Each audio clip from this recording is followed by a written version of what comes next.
तभी यहाँ पर हम देखते हैं नेक्स्ट पार्ट में हमारा जो ड्यूक होता है वो पूछता है कायरा से कि तुम्हें कुछ कहना है, तो वो उसे बोलते नहीं कुछ नहीं, और यहाँ पर वो उसे बोलता है ठीक है फिर मैं तुम्हें बाद में ऑफिस में कॉल करूँगा। चला जाता है वो यहाँ पर अकेले रह जाते हैं वो सभी लोग। जेक यहाँ पर काउंट को देख के उसकी घूरता है और बोलता है कि तुम्हें हर एक दिन के अलावा बस इसी दिन अपीयर होना था, मेरे बर्थडे वाले दिन इतना सीन क्रिएट करने के लिए। मैं सच में जानना चाहता हूँ कि तुम सच में करना क्या चाहते हो। तो काउंट बोलता है मुझे समझ में आ रहा है कि आपके लिए हार्ड होगा बिलीव करना, लेकिन समडे आपको पता चलेगा और आप अपनी अप्रिशिएशन मेरे लिए एक्सप्रेस करेंगे। तो वो बोलता है ये बहुत ही बुलशिट है, और यहाँ पर ना वो बोलता है चलो चलते हैं सिस्टर, यहाँ पर कोई रीज़न नहीं है इनके साथ बात करने के लिए और यहाँ पर टेरिबल फील करना। तो यहाँ पर नाकॉस्टी स्माइल करता है कायरा की ओर और उससे बोलती है चलो बाद में मिलते हैं कायरा। तो यहाँ पर कायरा जाते हुए उससे बोलते हैं ये तुम्हारे लिए डिसाइड करना नहीं है कि हम कब मिलेंगे कब नहीं। चली जाती है वो जेक के साथ। जेक को वो बोलती है कि आज तुम्हारा स्पेशल डे है, तो यहाँ पर ना ऐसे मुंह मत बनाओ। तो वो उससे बोलता है कि मैं कैसे इसे लेट गो कर सकता हूँ सिस्टर। यहाँ पर ना उन्होंने जानबूझ के उन्होंने पर्पसली आज ही के दिन ऐसी सारी चीज़ें क्रिएट करनी थी। तो वो उससे बोलता है ऑफ कोर्स उन्होंने जानबूझ के तुम्हारा बर्थडे सिलेक्ट किया था, क्योंकि तुम्हारा बैंक्वेट बहुत ही अच्छा चांस है उनके लिए हाई प्रोफाइल अपीयरेंस करने के लिए। यहाँ पर ना वो सोचती है ऑल्थो हिज ग्रेस ने अभी कॉस्टी को रिकग्नाइज नहीं किया था, लेकिन यहाँ पर अगर जेक अभी इतना मैड है तो पास्ट लाइफ में उसने अपने एंगर को कैसे सप्रेस किया होगा। लेकिन बैक देन मैं खुद ही में मतलब खुद के राइट माइंड में नहीं थी जब कॉस्टी अपीयर हुई थी। वो देखने लगती हैं और ड्यूक को और सोचती है कि लेकिन वो इस टाइम पे डिफरेंटली एक्ट क्यों कर रहा है। अभी मोमेंट के लिए मुझे लगा कि उसे भी पता है फ्यूचर में क्या हो रहा है, लेकिन अगर ऐसा होता तो भी उसका एटीट्यूड ऐसा नहीं होता। यहाँ पर ना वो देखने लगती है और सोचती है कि क्या सोच रहा है। इसके साथ हमारा ये चैप्टर फिनिश होता है। तो नेक्स्ट हम देखते हैं जेक अपने फ्रेंड से बात कर रहा होता है। कायरा अकेले खड़ी होती है, तभी पीछे से ना जो एक आवाज़ आती है और ये कोई और नहीं एरिज होता है, उसकी ओर वेव करता है और उससे बोलता है ये मैं हूँ। यहाँ पर ना उसे बहुत ही गुस्से से घूरती है वो और बोलती है मुझे इस तरह से फिर से एड्रेस करो और देखना आज मैं तुम्हें बहुत ही मारूंगी। ये देख के वो डर जाता है और उससे बोलता है ऐसा मत कहो, आज तुम्हारे ब्रदर का बर्थडे है। यहाँ पर वो उससे बोलती है कि तुम थोड़ा सा लेट हो।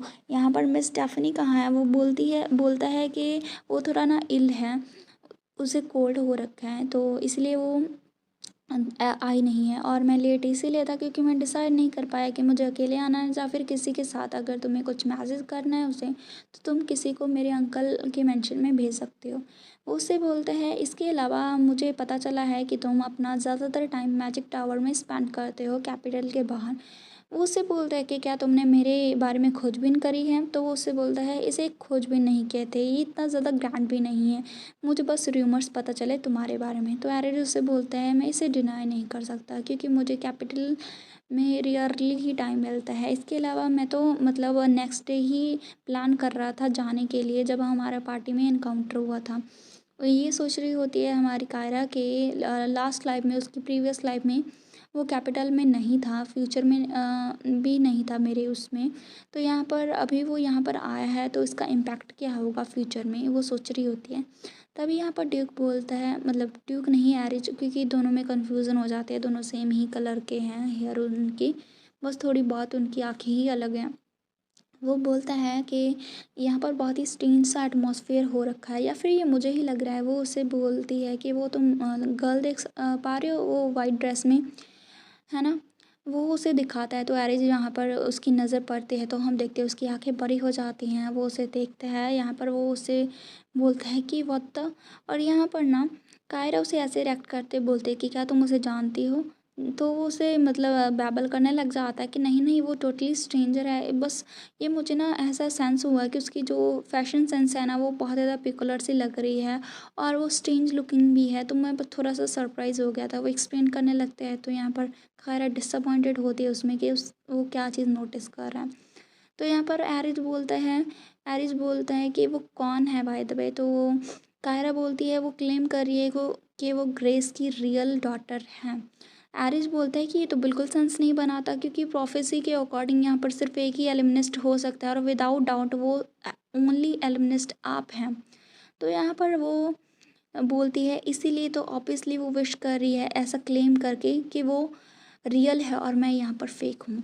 यहाँ पर ना वो सोचती है मेरी पास्ट लाइफ में भी और जब से मैं यहाँ पर आई हूँ तब भी मैंने बहुत चीज़ें फाइंड की कॉस्टी के पास्ट के बारे में जानने के लिए, लेकिन मुझे कुछ भी पता नहीं चला। और यहाँ पर वो बोलती है कि उसने क्लेम किया था कि वो आइसोलेटेड माउंटेन विलेज में रहती थी, एक कॉमन कपल ने उसे प्रोटेक्शन दी थी। लेकिन अभी मैं इसके बारे में सोचूं तो ये पूरी मिस्टीरियस स्टोरी है।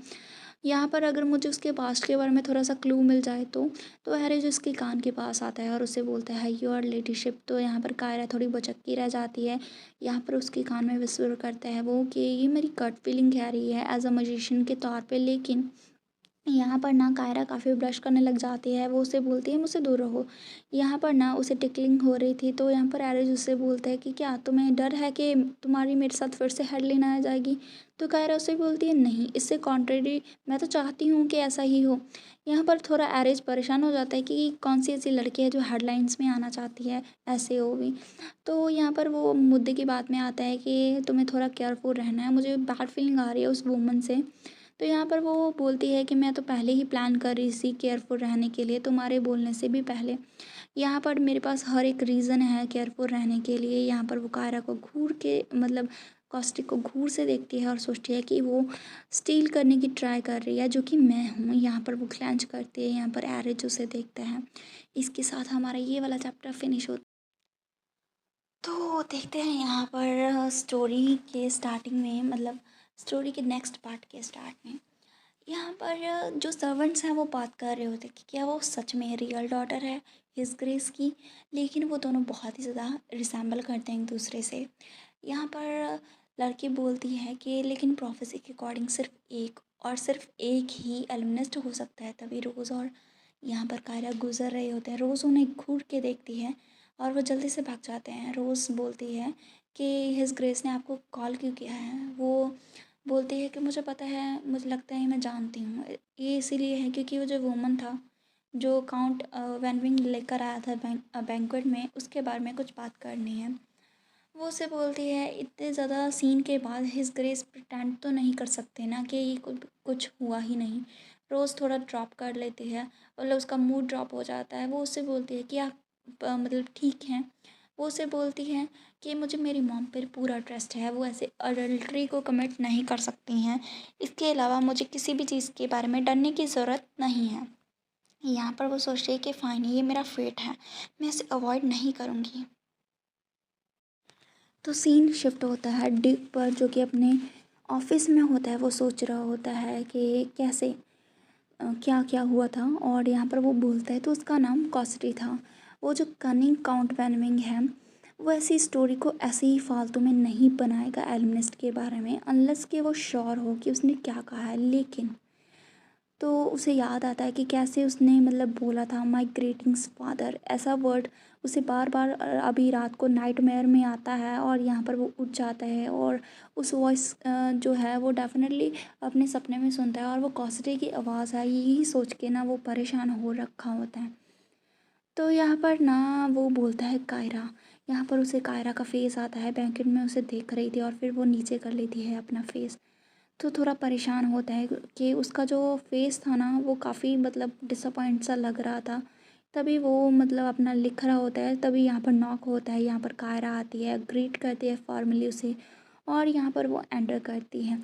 यहाँ पर वो सोचती है कि फाइनली क्या उसने अपना माइंड बना लिया है। तो ड्यूक उसके पास जाता है। पहले तो ना वो ऐसे अपने चेयर पे बैठा बैठा ही उससे बात किया करता था, लेकिन अभी ना उसने थोड़ा बहुत चेंज लाया है अपने अंदर। वो ना टी पार्टीज़ मतलब टी वगैरह प्रिपेयर करता है। जब भी कायरा आती है वो उसे बोलता है कि अपनी सीट लो, वो वहाँ पर बैठने लगता है। यहाँ पर ना वो बोलता है कि मैं तुम्हारी ओपिनियन, तुम्हारे थॉट्स जानना चाहता हूँ कि जो भी बैंकेट में हुआ था। तो यहाँ पर वो सोचती है नो वे, क्या आप सच में मेरे थॉट्स जानना चाहते हैं योर ग्रेस। वो उससे बोलता है क्योंकि ये तुम्हें कंसर्न करता है, सो इसीलिए मैं बस पूछ रहा हूँ तुम्हारे ओपिनियन के बारे में ताकि कोई सोल्यूशन फाइंड हो सके। क्या ये गलत है। वो सोचती है कि तुम्हारा ऐसे मुझे क्वेश्चन पूछना सीरियसली रॉन्ग है। तो वो उससे बोलता है कि क्या मैं फ्रैंकली बात कर सकती हूँ। तो वो उसे ऑफ कोर्स बोलता है। वो बोलता है कि ऑनेस्टली मैं इसके बारे में ज़्यादा प्लीज्ड नहीं हूँ क्योंकि अभी सभी लोग मेरे बारे में बात कर रहे हैं। लेकिन यहाँ पर वो सोचती है एज़ लॉन्ग एज़ कॉस्टी के अंदर भी एबिलिटी है कम्युनिकेट करने की विलिंगनेस से, तो फ्यूचर में जो होता है वो पास्ट की तरह ही होगा, तो मैं उसे अवॉइड तो नहीं कर सकती हूँ, लेकिन अच्छा होगा अगर मैं उसे मतलब चेक करती रहूँ। यहाँ पर ना वो उसे बोलती है मेरी कोई इंटेंशन नहीं है ऐसे ऑब्जेक्ट करने के लिए, जो भी आपका डिसीज़न होगा मैं मेरी मदर पे ट्रस्ट करती हूँ, मुझे बस यही कहना है, आपका डिसीज़न कुछ भी चेंज नहीं करेगा। यहाँ पर हमारा सीन जो है हम देखते हैं काफ़ी ज़्यादा सीरियस हो जाता है। जो ड्यूक है उसे देखते हैं, चुप हो जाता है और यहाँ पर वो बोलता है सच कहूँ तो मैं भी डाउटफुल हूँ, क्योंकि अगर तुम ये चीज़ सोच रहे हो तो ठीक है, मैं अभी हाउस वार्मिंग को मैसेज भेजूँगा कि मैं टेम्परली उस गर्ल को जो कि क्लेम करती है मेरी रियल डॉटर होने का, उसे मतलब यहाँ पर लाया जाए। अगर तुम डिससेटिस्फाइड हो तो तुम बोल सकते हो भी, तो वो उसे बोलते हैं नहीं मुझे कोई भी डिससेटिस्फेक्शन नहीं है योर ग्रेस। तो वो बोलता है कि क्या तुम श्योर हो, क्योंकि उसे लगा था कायरा थोड़ा सा रिएक्ट करेगी, लेकिन कायरा ऐसा नहीं करती क्योंकि वो संभल चुकी है, अपने पास से सीख चुकी है। वो उसे बोलती है मतलब अपने मन में सोचती है कि फैक्ट कि तुमने अभी उसे कॉस्टी को मतलब तभी इमीडिएटली रिकग्नाइज़ नहीं किया था बैंक्वेट में, ऑलरेडी ही मेरे लिए बहुत बड़ा ज्ञान है, तो मैं अभी डिससेटिस्फाइड किसी भी डिसीजन से कैसे हो सकती हूँ। अगर तुम पास्ट लाइफ की तरह ही एक्ट करते उसे इमीडिएटली मतलब एक्सेप्ट कर लेते, तो उसका जो स्टेटस है वो काफ़ी ज़्यादा मतलब प्रॉब्लम में आ सकता था। अभी ये बेस्ट है, मैं बस इतना ही एक्सपेक्ट करती हूँ। यहाँ पर वो सोचती है बाय द वे इसने मुझसे पूछा ही क्यों। तभी यहाँ पर ना जो कायरा है वो उसे देखती है, ड्यूक ने अपना चाय का कप नीचे रख दिया होता है। वो सोचती है कि मुझे ऐसा फील हो रहा है कि वो मेरे फेस को स्टडी कर रहा था अभी। यहाँ पर ड्यूक ऐसा ही कर रहा होता है, तो यहाँ पर हमारा सीन कट होता है। हमारा जो नेक्स्ट पार्ट है वो भी जल्दी आएगा। स्टोरी काफ़ी इंटरेस्टिंग हो रही है, उम्मीद है आपको भी इंटरेस्टिंग लग रही होगी।